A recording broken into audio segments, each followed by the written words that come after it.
Hi, this is Audrey Cunningham again with Teal the Parakeet. A couple days ago we made our first attempt at documenting one of our training sessions. In that training session I showed how I was teaching Teal to dance by moving his feet on his perch, and in that session I was adding the cue for the dance for the first time. Unfortunately, I found that holding the camera in my hands wasn't working so well, and so I introduced a tripod, which unfortunately, Teal, being the timid bird that he is, he kind of freaked out, and we've since then have been having to work on teaching him that the tripod's okay, nothing to be afraid of. And so now that he seems to be feeling a little bit more comfortable, we're going to give it another try. Now, of course, with this being a new setup, I think what I want to do this time is something a little bit more simple than dancing on his perch on cue. What I want to try instead is something called target training. Now, if you've ever been to an aquarium and seen one of their shows with the dolphins or sea lions, you've probably seen target training. The dolphins, for example, might jump up into the air and touch a ball, or they might touch a flipper to the trainer's hand. That's basically what target training is that the animal touches a target, which can be just about anything, with some part of its body. Now with Teal, I want to teach him two ways of targeting. Now the first is that I want him to learn to touch the binder clip at the end of what I call a treat stick. Oftentimes I put a little bit of millet seed in this little clamp to give him treats. I want him to touch his beak to this. Now that has a number of applications. For example, I'd love to use this, for example, to have him follow it around and teach him to spin on his perch, for example. Or maybe to follow it through a hoop and teaching him to walk through a hoop. So that's one targeting that I want to teach him, is to touch his beak to this. I also want to teach him to target his feet to my finger. Now the obvious application would be then teaching him to step up on my finger, so if he flies off, I can very easily retrieve him. And of course the problem with Teal is that he is an unusually skittish bird. Whether he's had a bad experience with an object or not, he is inherently very afraid of it. So what I've been having to do for both the targeting stick or treat stick, depending on how it's being used, and my hand is to do first something called systematic desensitization. What that basically is finding where the bird is comfortable and then slowly building that comfort level.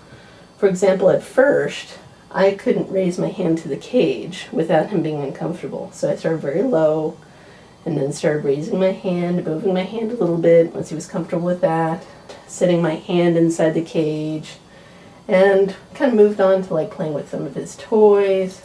You can see now he finds it very interesting. This is fun because we took it really slow and gave him time to get used to it. So we just allowed him to desensitize, and also we use counter conditioning. To understand counter conditioning, sometimes it's helpful to explain what conditioning is. It's a fancy term for basically learning a response because two things went together. My favorite example is I was in a car accident, and in that intersection, whenever I drive by, I get a little skittish, I get nervous. Now I check my mirrors a lot more compulsively because when I was in that intersection, there was an accident. So you might say that I have a conditioned fear response and a conditioned response to be cautious because of the pairing of that intersection went with an accident. You could say that Teal's been conditioned to be afraid of my hand. Now what do I mean by that? The store associate, for example, who got him out of his little aviary in a pet store, reached in and grabbed him and shoved him in a box with his hand. Now then shortly after we got home, I saw that his toenails were too long, so once again I reached in, grabbed him, had his toenails clipped. Now, you can understand he's been conditioned to have a fear response, a startle response, whatever you want to call it, to a hand, because generally hands mean something bad is going to happen. So to counter condition, what we want to do is instead of the hand meaning bad things, we want the hand to mean good things. In this case, his favorite treat, the millet spray.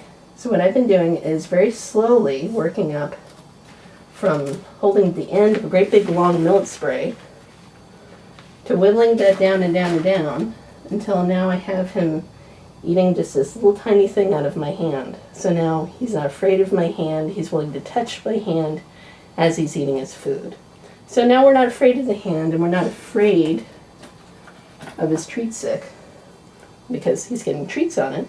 So hand and treat stick are good things. We've been successfully counter-conditioned, but at the same time we got to get him touching them when there's no food present. Now this has been particularly difficult with the targeting stick because unlike dogs, where if you stick anything in front of them, they'll sniff it, Teal doesn't see why he should touch this if there's no food in it. So what I did is I took a little bit of spent millet spray. There's no longer any seed in this. And I tried tucking it in here. And once he was used to getting treats in this thing, he out of habit, reached out to check this for seed. Now, when he touched that, what I did is I immediately clicked him. And he's learned through repetition, click with this means food. I immediately pulled this treat stick out and gave him one that did have food on it.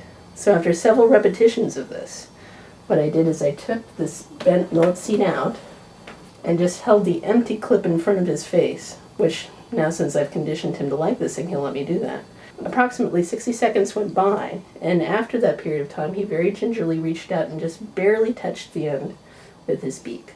I clicked him and immediately gave him plenty of millet seed, and then shortly thereafter tried again. This time it took about 30 seconds. Next time about 10 seconds.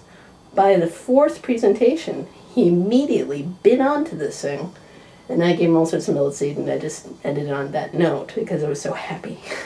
We've been working on this for a couple months, you can imagine. So today, what I'd like to see is if he will do it without any empty millet seed to warm up. Let's see if he's remembered that association and if he'll touch the clip without anything in it. I'm going to give him the treat, and just before he gets it, we give him a little bit of a click. Once again, just kind of reinforce that association that click means food, but the click is a good thing.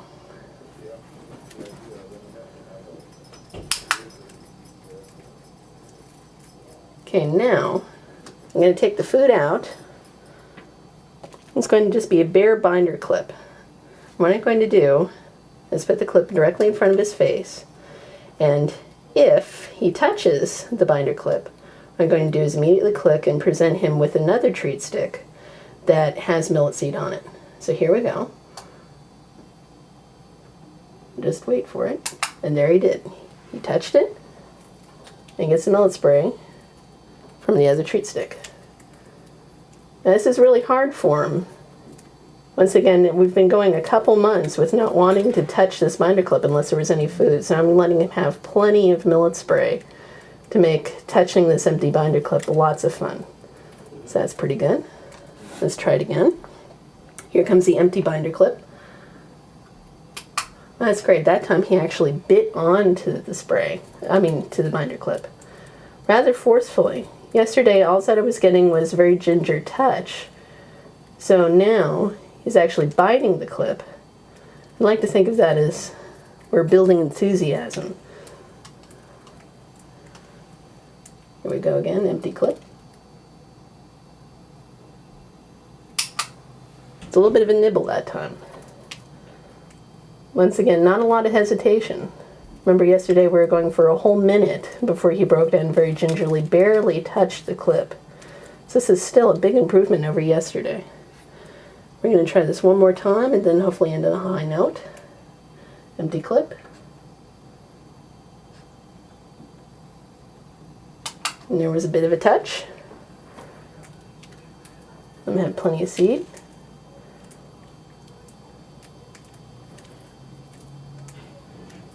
And there we go. And I'm just going to let him really chow down now because, like I said, this has been very difficult for him. And really a very good exercise for any animal that has trouble with fear or being timid, that now we're building confidence and building enjoyment, we might say, with something that he previously found skittish. He was skittish around, but it was scary. So hopefully teaching him that things that appear scary at first can actually be good things.